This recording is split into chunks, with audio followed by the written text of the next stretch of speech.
BJP के राष्ट्रीय अध्यक्ष का हिमाचल दौरा। रामपुर, किन्नौर, मंडी में करेंगे चुनावी जनसभा। रामपुर विधानसभा के नननखड़ी में होगी जनसभा। रोहडू के रामलीला मैदान में भी करेंगे जनसभा। बीजेपी प्रत्याशियों के समर्थन में करेंगे प्रचार। इस वक्त की बड़ी जानकारी आपको दे रहे हैं। लगातार प्रचार प्रसार में जुटे हुए हैं, जनता के बीच में जा रहे हैं, वोट की अपील कर रहे हैं।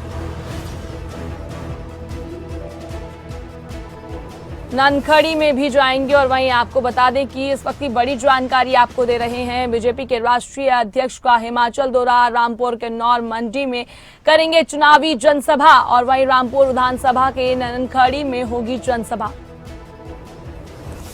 इस खबर पर ज्यादा जानकारी के लिए हमारे साथ शिमला से ब्यूरो प्रदीप ठाकुर जुड़ गए हैं। प्रदीप, क्या कुछ पूरी जानकारी है जो हिमाचल दौरे पर रहने वाले हैं राष्ट्रीय अध्यक्ष? प्रदीप। बिल्कुल, देखिए, बीजेपी के राष्ट्रीय अध्यक्ष जेपी नड्डा आज फिर से चुनावी हुंकार भरने वाले हैं और शिमला लोकसभा क्षेत्र और जो मंडी लोकसभा क्षेत्र है वहां के प्रत्याशियों के लिए प्रचार करने आज तो यहाँ पहुंच रहे हैं।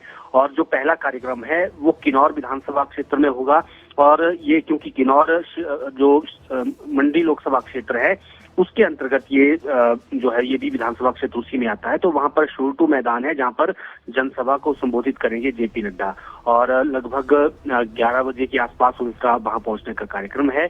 और इसके बाद वो सीधा रामपुर विधानसभा क्षेत्र के तहत ननखड़ी मैदान पहुंचेंगे और यहाँ पर भी जनसभा को संबोधित करेंगे। कंगना रनौत जो मंडी लोकसभा क्षेत्र से बीजेपी की प्रत्याशी हैं, उनके लिए यहाँ पर वोट की अपील की जाएगी। इसी तरह से जो तीसरी जनसभा है, क्योंकि आज कुल मिलाकर 3 जनसभाएं इन्होंने करनी है और तीसरी जनसभा जो रामलीला मैदान रोहडू है वहां पर संबोधित करेंगे जेपी नड्डा और इसमें जो शिमला लोकसभा क्षेत्र से बीजेपी के प्रत्याशी हैं सुरेश कश्यप, उनके लिए वोट देने की अपील की जाएगी। तो कुल मिलाकर 3 जनसभाएं होनी है और उनका जो कार्यक्रम है उसमें आज शाम को ही उन्होंने अपने गृह क्षेत्र बिलासपुर जाना है और यहाँ पर जो अमरपुर बूथ है, विजयपुर बूथ है, वहाँ के जो लोग वहाँ कार्यकर्ता हैं उनके साथ बैठक करने वाले हैं। अपने गृह विधानसभा क्षेत्र बिलासपुर में विजयपुर जहाँ पर वो रहते हैं वहीं पर ये कार्यक्रम भी होगा। वहीं पर ये जो जितने भी बूथ उनके 2 प्रमुख बूथ हैं उनके कार्यकर्ताओं के साथ बैठक होगी।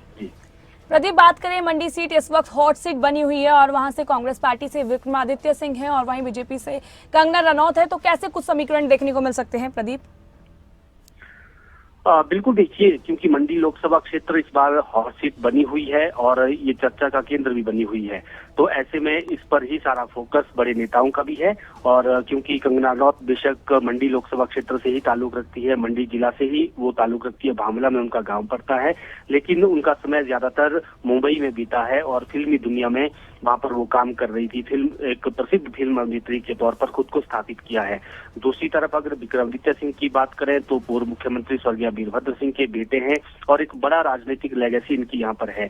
और अगर बात की जाए तो इस संसदीय क्षेत्र को कई बार पूर्व मुख्यमंत्री स्वर्गीय वीरभद्र सिंह ने भी उसका प्रतिनिधित्व किया है बतौर सांसद और उनके साथ साथ उनकी जो विक्रमादित्य सिंह की माता जी हैं, वर्तमान में भी सांसद है प्रतिभा सिंह, वो भी यहाँ पर 3 मरतबा जो है वो सांसद है, तीसरी बार की इस बार की सांसद है। तो एक लंबा जो है इनका राजनीतिक अनुभव है मंडी लोकसभा क्षेत्र का, तो ऐसे में काफी हम कह सकते हैं कि टक्कर यहाँ पर मिलने वाली है दोनों तरफ से और युवा चेहरे हैं और इसमें देखना ये होगा कि युवा इन दोनों युवाओं में से किसको पसंद करते हैं।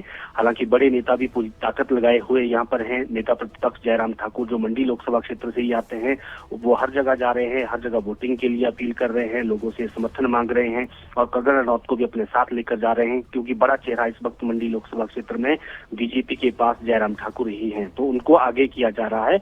और प्रधानमंत्री नरेंद्र मोदी भी खुद जो है मंडी पहुंचे थे बीते दिनों 24 मई को और वहां पर उन्होंने जनसभा को संबोधित किया है। तो कुल मिलाकर कह सकते हैं कि दोनों युवा हैं और युवाओं के बीच में ये कड़ी टक्कर है। जी प्रदीप, आप हमारे साथ बने रहिएगा, आपसे आगे भी जानकारी लेते रहेंगे।